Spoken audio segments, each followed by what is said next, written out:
የራሃ ጁምዓ የክብር ስፖንሰሮች የኢትዮ ጠቢብ ሆስፒታል፣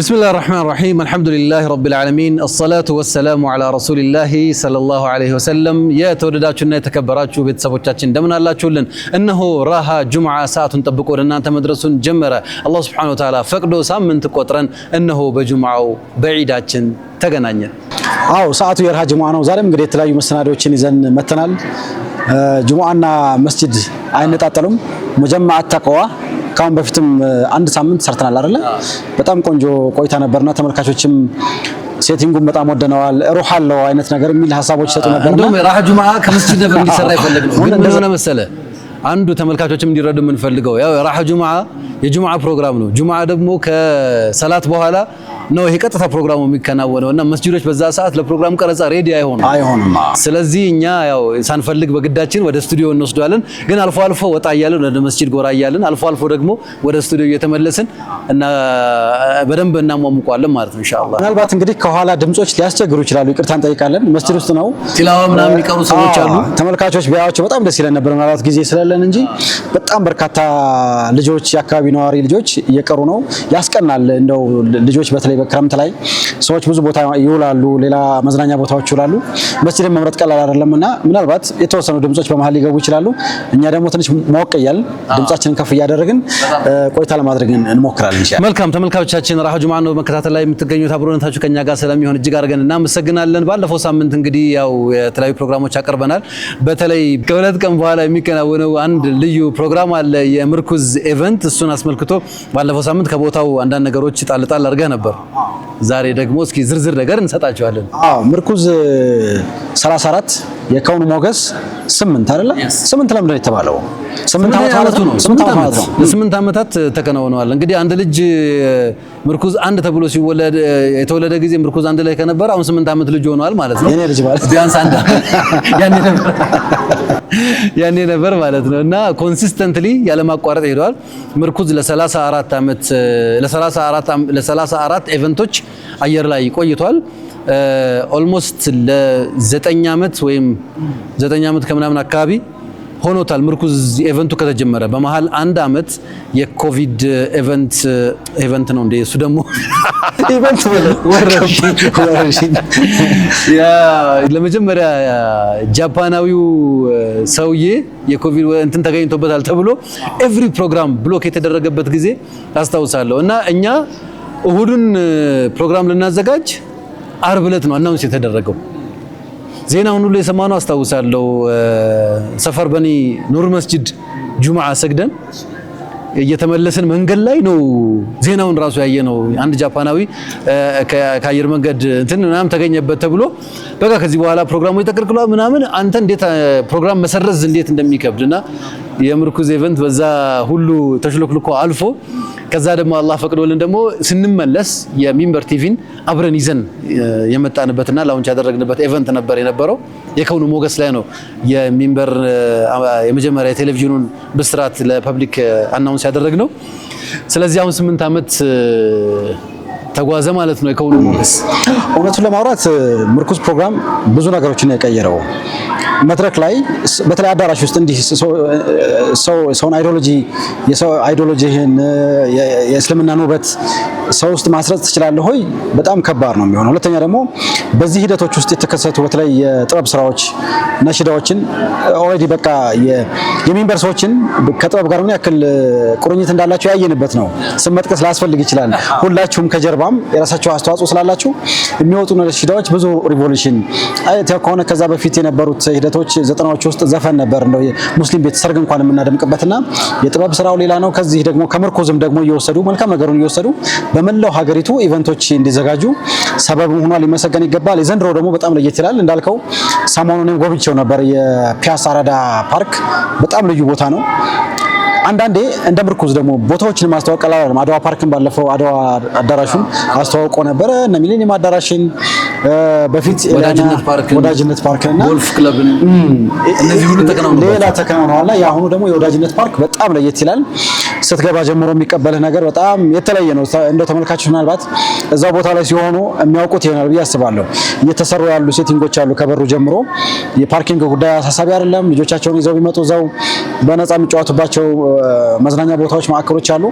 ቦታው በራሱ በጣም የሚገርም ነው። የ6 ኪሎ ሜትር ወክዌይ ያለው ወደ 5 ኪሎ ሜትር የሚሆን ደግሞ የሳይክል ትራኮች አሉ፣ የሩጫ ትራኮች አሉና ምናልባት የምርኩዝን ሊታደሙ ሲሄዱ ሙሉ ቀን የመዝናኛ ማዕቀፍ አለ ማለት ነው። በሚገባ እንግዲህ ብቅ ብላችሁ እንድትመለከቱት ቦታውንም ምርኩዝንም እንድትታደሙ። ምርኩዝ የተለመደ የመልእክተኛውን አለይሂ ሰላቱ ወሰላም ማንነት የሚያንጸባርቁና የእሳቸውን ሕይወት የሚዳስሱ የእሳቸውን ሱና የሚያጎሉ የሆኑ ፕሮግራሞች የሚተላለፉበት ነው የሚሆነው። ይህ ፕሮግራም እንደሚታወቀው ቁም ነገር አዘል እንደመሆኑ ሁሉ የጥበብ ስራዎችም ተካተውበት ደግሞ ሰዎች ዘና የሚሉበትም ጭምር ነው። ከቤተሰብ ጋር መጥተው ቢዝናኑበት ቢከታተሉት ልጆች ቢመጡ ደስ ብሏቸው ታደምን ብለው የሚሄዱበት ኢቨንት እንደሚሆን ተስፋ እናደርጋለን። ምንም እንኳን የሚተላለፈው መልእክት ጠንካራና ሀሳቡ ዘለግ ያለ ቢሆንም ግን ደግሞ አብሮ ተዝናኖትና ሀሳብን ቆንጠጥ የሚያደርግ መልእክት በውስጡ ስላለ ያንንም ጭምር ነው የሚከታተሉት። የምርኩዝ 34ኛ ኢቨንት የከውኑ ሞገስ 8 የፊታችን እሁድ በአራዳ ፓርክ ከጠዋቱ 3 ሰዓት ጀምሮ እስከ ዙሁር ድረስ ባለው የሚከናወን ነው የሚሆነው። የመግቢያ ትኬቱን እንግዲህ እስከ ዛሬዋ ድረስ ያልያዘ እናዝናለን። እንግዲህ በቀረችውም ቀን ቢሆን እንድትይዙ አደራ ለማለት እንወዳለን። መግቢያ ትኬቱን ማግኘት የሚፈልጉ ካሉ በዳሽን ሱፐር አፕ ዳውንሎድ አድርገው ቀጥታ አካውንት እንኳን ከሌላቸው ዳሽን ሱፐር አፕ በነገራችን ላይ እዛው ቀጥታ መክፈት የሚያስችል ሙሉ እድል ስላለው ያንን መጠቀም ይችላሉ። ያም በሌለበት ሁኔታ እሱን ካልቻላችሁ ደግሞ ሚንበር ቲቪ የራሱ ሱፐር አፕ ላውንች አድርገዋል። በተደጋጋሚ እያስተዋወቀው ነው የሚገኘው። እሱን አውርደው መጠቀም ይችላሉ በሚገባ። ስለዚህ ሚንበር ሱፐር አፕን ዳውንሎድ ቢያደርጉ እዛ ውስጥ ኢቨንት የምትል ፓርት አለች። እሷን ክሊክ ሲያደርጉ በውስጥ ባይ ቲኬት የምትላለች። እሷን ክሊክ ያደርጋሉ። በቴሌብር በሲቢኢ ብር በሌሎችም አማራጮች ቀጥታ ክፍያ ፈጽመው ትኬታቸውን መያዝና መረከብ ይችላሉ ማለት ነው። ይሄ ሁሉ አማራጭ ለእናንተ ተመቻችቷል። እንግዲህ ያው በእለቱ እናገኛለን ምናምን የሚል ነገር ያሰበ ካለ እሱም የማይታሰብ ነገር ነው። በእለቱ ቦታ ስለሚሞላብን ያን ነገር እንዳታደርጉ አደራ ለማለት ነው። ቀድሞ የማለቅ ዕድሉ ሰፊ ነው ሲጀመር። አሁን ቀናቶችን በእርግጥ 2 ቀን የቀረው ከዚህ በኋላ የከውኑ ሞገስ ሲነሳ መቼም የነብዩ መሐመድ ሰለላሁ ዐለይሂ ወሰለም ታሪክ ነው ሞሮፍ ሊነሳ የሚችለው በዛ ዙሪያ ያሉ ናቸውና ስለሳቸው ሁሉም ነገር መዝናኛ ነው የሚሆነው። ያለቀስክም ብታዳምጠው ምንም ብትል በነሽዳ የምትሰማው ሁሉ ነገር መዝናኛ ነውና ኤቭሪቲንግ እንደውም የምርኩዝ እኔ ራሱ ምሰሶ ነው ብዬ ነው የማስበው። የከውኑ ሞገስ በየዓመቱ የሚመጣውና በጣም አጓጊ ፕሮግራም ነው። እኔ በግሌ በጣም የጓጓሁለት ፕሮግራም ነው። ሴቲንጉ በጣም ያምራል፣ አዳራሹ በጣም ያምራል። ዝግጅቱም ደግሞ በተወሰነ መልኩም ስላየሁኝ እዚህ ኦፊስ አካባቢ የነበረው ግርግሩ በጣም ትኩረት መስጠቱ በጉጉት እንጠብቀው አድርጎናል። ስለዚህ ኢንሻአላህ ለዛ ቀን ያደርሳል። እዚህ ፕሮግራም ስፖንሰራችን ኢትዮ ጠቢብ ሆስፒታል ነው። ህመም አይንካው አይበለውና የጤና እክል ካጋጠማችሁ በሙያው አንቱታን ባተረፉ ስፔሻሊስትና ሰብ ስፔሻሊስት ባለሙያዎች እንዲሁም ደግሞ ዘመኑ ባፈራቸው መሳሪያዎች ታግዘን ለጤናው መሻሻል ሰበብ እንሆናለን ብለዋል። በተለይ ለሴቶች የጤና እንክብካቤ ልዩ ትኩረት ይሰጣሉ።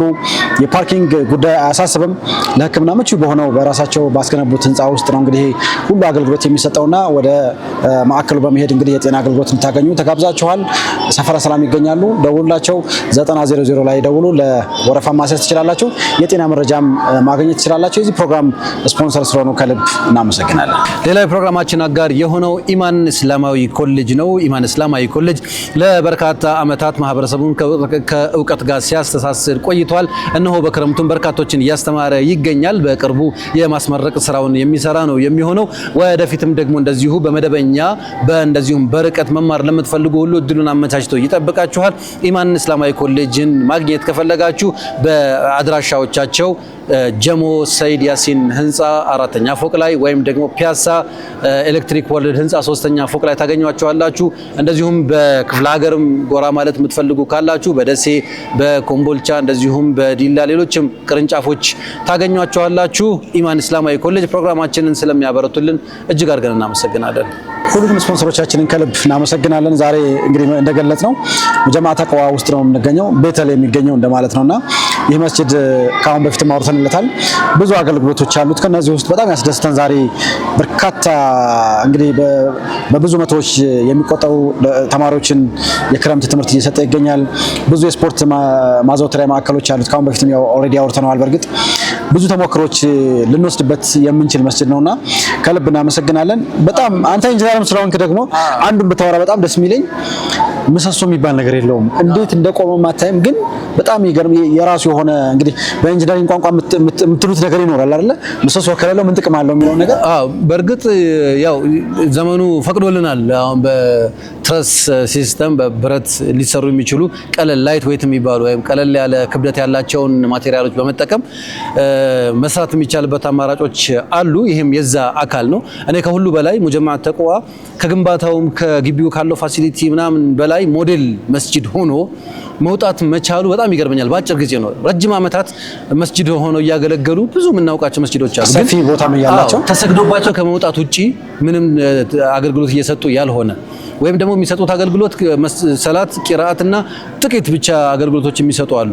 ሙጀማዕ ተቅዋ ገና ብቅ እንዳለ አንደኛ ሰጋጁን በደንብ መካደም መንከባከብ ጀምሯል። ከዛ በኋላ የኢዕቲካፍ አማራጮችን የአዳር ፕሮግራሞችን በተደጋጋሚ እያዘጋጀ ወጣቶችን እያበረታታ ከዛ የስፖርት ማዘውተሪያ ቦታ የውሃ አገልግሎት እየሰጠ የመኪና ማጠቢያ አገልግሎት የፓርኪንግ አገልግሎት ይሰጣል። እዚህ መስጂድ ውስጥ የተሕፊዝ ማዕከል በውስጡ አለ። የሴቶች ፕሮግራም በልዩነት ይሰጣል። ኹጥባው በጣም ታሪካዊና አብለግ ነው። ሰው ጋር መድረስ የሚችል ነው። ጀዛሁላሁ ኸይር ኡስታዝ ካሚል ሸምሱ በቋሚነት ሼክ አህመድ አወሉ በቋሚነት ይሄንን እያደረጉ ነው የሚገኘው። መስጂዱ ብዙ ነገሮችን መስራት ይችላልም ይፈልጋልም። ግን ያው ሁሉም ነገር ከአቅም ጋር የሚገናኝ ነገር ስለሆነ የቻሉትን ያክል ፑሽ ለማድረግ ይፈልጋሉ። አንዳንድ ሰዎች አሉ የመስጂዱን ሁኔታ እያዩ ነውር ለማውጣት ለማኮሰስ የአላህን ቤት አንጓጠህም ሰድበህም አሸሽተህም ሰው በቃ ይነስም ይብዛ አላህ የሚወሳበት ቤት ነው። ላኢላሃ ኢለላህ ሙሐመድ ረሱሉላህ ያሉ ሰዎች የሚገናኙበት ቦታ ነው። በሐሳብ ላትገናኝ ትችላለህ፣ በስሜት ላትዋሃድ ትችላለህ። ግን እዚህ እንዳትሰግዱ እዛ እንዳትሄዱ የሚል ያረጀ ያፈጀ በጣም በቃ ኦልዲስ የሆነ አካሄድ የሚሄዱ ሰዎችን ስንመለከት በተለይ ሶሻል ሚዲያ ላይ አሁን ያው ሁሉም ሰው ብቻ ምላስ ያለው ሁሉ መናገር እጅ ያለው ሁሉ መጻፍ የሚችልበት ሰዓት ስለሆነ አስቸጋሪ ነው። እንደው ለአላህ ብሎ የሚያደርግ ሰው እዚህ ቦታ ላይ ያለ ስህተት ካለ ህዝብ ሰብስቦ በአደባባይ እንዲህ እየተደረገ ነው እዚህ ያሉትን አስተዳዳሪዎች ወይም እንደዚህ አይነት ክፍተት አለባችሁ እንደዚህ እየሰራችሁ ነው እና ባካችሁ ታረሙ ተስተካከሉ ብሎ መምከርና ማስተካከልም ይቻላል። ቅንነት ካለ ከቅንነት የመጣ ይሄ ነው። ግን ከኢጎ እንዴት እኔ እዛ መስጂድ ላይ ባለስልጣን አልሆንኩም እኔ እዛ መስጂድ ላይ እንዴት እንደልብ ያልፈነጨውም የሚል ሐሳብ ካለ ግን ይሄን ያውም የተበላሸ ስለሆነ ተግባራዊ አይሆንም። ለማንኛውም ሙጀማዕ ተቅዋ ምን እየሰራ ነው እንዴት እየደረገ ነው እና የሚሉትን ነጥቦች ማወቅ ከፈለጋችሁ መታችሁ መጎብኘት ትችላላችሁ። ኢንሻአላህ ደግሞ ሙጀማዕ ተቅዋ አሁንም የበጋ የሕፍዝ እንትን ጀምሯል። የክረምት ማለት ነው። የበጋ ምዝገባ ጀምሯል። ስለዚህ ከሶስት ጁዝ በላይ የሆኑ መግባት የሚፈልጉ ሕፍዝ መመዝገብ የሚፈልጉ ሰዎች ማሟላት የሚፈልግባቸው ክራይቴሪያ አለ። እነሱን አሟልተው በቋሚነት ተምረው በአጭር ጊዜ ውስጥ ሐፊዝ ሆነው ደግሞ ሕፍዙ በጣም በኢትቃን የተሞላ ወይም ደግሞ ኢጃዛ ካላቸው ሰዎች ተልቂን የሚያደርጉበት የሆነ የሕፍዝ ስርዓት ነው። ቤተልና አካባቢው ያላችሁ ሰዎች ወይም ደግሞ ልጆቻችሁን በቅርብ ማምጣት የምትችሉ ከክፍለ ሀገርም ቢሆን ውድድሩ ማለፍ የምትችሉ ካላችሁ እባካችሁ ተመዝገቡ ለማለት እንወዳለን። እንደው ወደ ቀዳሚ ፕሮግራማችን ብንወስዳቸው በጣም ደስ ይለናል። ከልብ እናመሰግናለን ተመልካቾቻችን። እናንተም አብራችሁን ቆይታ እያደረጋችሁ ስለሆነ ለእናንተ ምስጋናችን ይድረሳችሁ። ወደ መጀመሪያው ፕሮግራም እንሂድና ይህን ፕሮግራም ተካትለን እንመለሳለን። በያላችሁበት መልካም ቆይታ ይሁንላችሁ።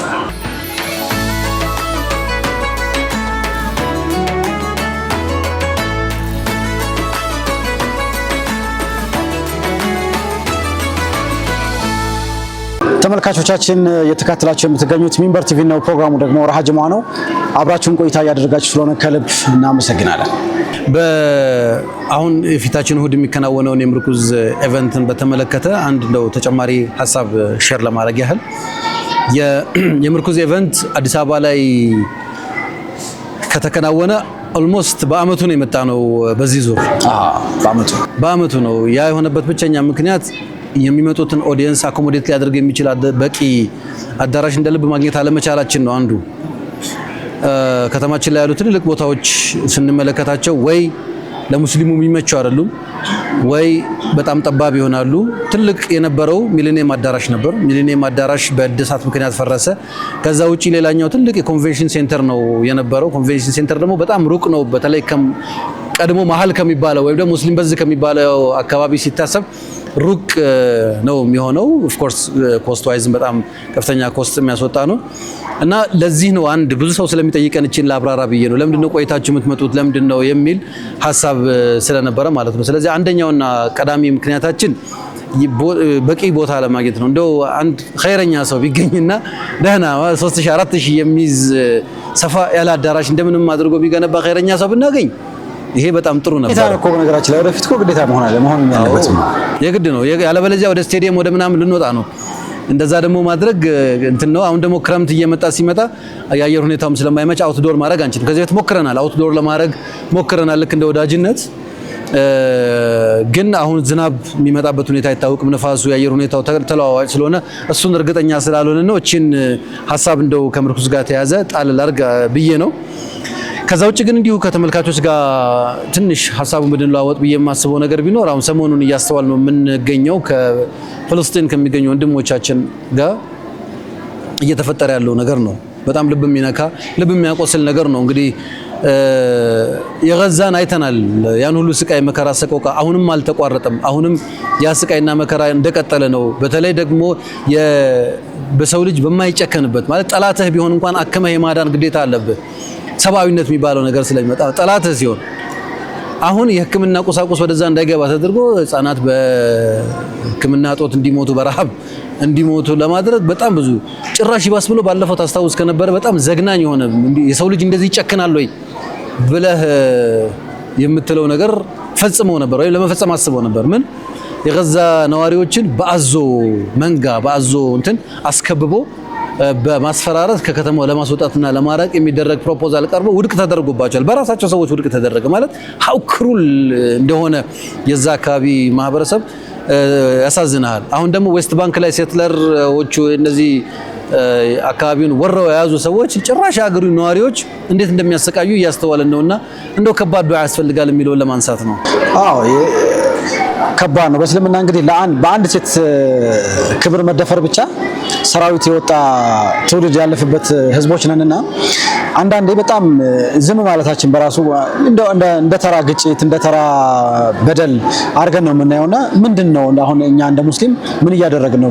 ለዚህ በደል እንደው አትሊስት ማድረግ የምንችለው ዱዓ አለ። ማስታወስ ቀላል አይደለም። በየኹጥባዎቻችን እናደርጋለን ነው ጥያቄ ማንሳት ይኖርብናል። አንድ ልጅ ሰሞኑን እያየሁ ነበር ጋዛ ውስጥ በጣም በቃ ተሰቃይቶ የት ናችሁ የሙስሊም ሀገሮች የት ናችሁ ሙስሊሞች እኛ እንዲህ ስንሆን እንደው ምን ይሰማችኋል እያለ ስክር ብሏል በበደል ምናምንና ይጠይቀናል እኛን በቃ ሙስሊም ሀገሮች የሙስሊም መሪዎቹ የት ናችሁ ሙስሊሞችስ ምን እየሰራችሁ ነው እንደው እኛ እንዲህ ይሆን ምን ይሰማችኋል እንቅልፍስ ይወስዳችኋል የሚል መልእክት እያስተላለፈ ነበርና በጣም ከባድ ነው የነሱ ጉዳይ። ቀደም እንዳነሳው ዌስት ባንክ አካባቢ ላይ ያው ዓላማው መጨረሻ ላይ እነዚህን ሰዎች በነገራችን ላይ በመጽሐፍ ቅዱስ እንበለው ወይ በእነሱ እንትን የኛ ግዛት ነው ብለው ነው የሚያምኑትና የመጨረሻ ገለውም አሸማቀውም ሆነ ምን አድርገውን ንብረታቸውን አውድመው ከቦታቸው ማባረር ነው። ከዛ በኋላ እነዛን ቦታዎች መስፈር ነውና አንዳንድ ምልክቶችን እያየን ነበር። ዌስት ባንክ ላይ አሁን እንዳልከው ቅድም በቃ ይሄ እንዳልከው ነው የሰው ልጅ እንደዛ ያደርጋል ወይ ዛፍ መቁረጥ ብዙ ጊዜ የወይራ ዛፎች አሉ አይደል? እዛ በጣም ውድ ዛፍ ነውና ለመብቀል ራሱ ረጅም ዓመት ነው የሚፈጀው። ፍሬ ለማፍራት ረጅም ዓመት ነው የሚፈጀው። ብዙ ኢንቨስት ይደረግበታልና በስንት ዓመት የተጠበቀን ዛፍ ሲጨፈጭፉት ያለ ሂስድ ነው። ቁርአን ገልጿቸዋል። የደረሰ ሰበል ማጥፋት ሲወቋይተ ከሆነ በመኪና ምናምን አዝመራ ላይ ይሄድባቸዋል። በጣም ብልግና ነው፣ አስፈላጊ ነው። ብቻ ዓለም የደረሰችበትን ነገር አይተናል። አሁን በእርግጠኝነት ሙስሊሞች ነቃ ማለት የሚጠበቅብን ሰዓት ይመስለኛል። መልእክተኛው አለይሂ ሰላቱ ወሰላም ተናግረዋል። ይሄ ወቅት እንደሚመጣ ተናግረዋል። ከዚህ በኋላ የሚመጣውንም ዘመን ተናግረዋል። በነገርህ ላይ ከዚህ በኋላ የኩኑ ፊኩም يعني نبوة ما شاء الله لها أن تكون ብለዋል። የነብይነት ዘመን ይኖራል። ከዛ ثم يأتي من بعد خلافة على منهج النبوة ثم يأتي من بعده ملكا عضا ثم يأتي من بعده ملكا جبريا አሉና ثم يأتي من بعده خلافة على منهج النبوة አሉ። ስለዚህ መልእክተኛው አለይሂ ሰላቱ ወሰላም ኺላፋው እንደሚመጣ ተናግረዋል። ማን ለዚህ ምክንያት ይሆናል? ማን ሰበብ ይሆናል? ማን እኔ ያለሁለት ይላል ነው እንጂ ትልቁ ጥያቄ ሁላችንም በየፊናችን ልንጨዋወተው ልናወጋው ልጆቻችንን ልናስተምር ወደፊት ያለውን ነገር ልናሳውቅ የሚገባበት ሰዓት ላይ ያለን ይመስለኛል። አላህ ብርታቱን ይስጠን ኢንሻአላህ። እንግዲህ ተመልካቾቻችን ብዙ በወሬ አንይዛቸውም፣ ፕሮግራም ብንጋብዛቸው ደስ ይለኛል ኢንሻአላህ። መልእክቶች ተከታትለን እንመለስና ከእንግዳ ጋር ተመልሰን እንመጣለን። ተመልካቾቻችን በያላችሁበት መልካም ቆይታ ይሁንላችሁ።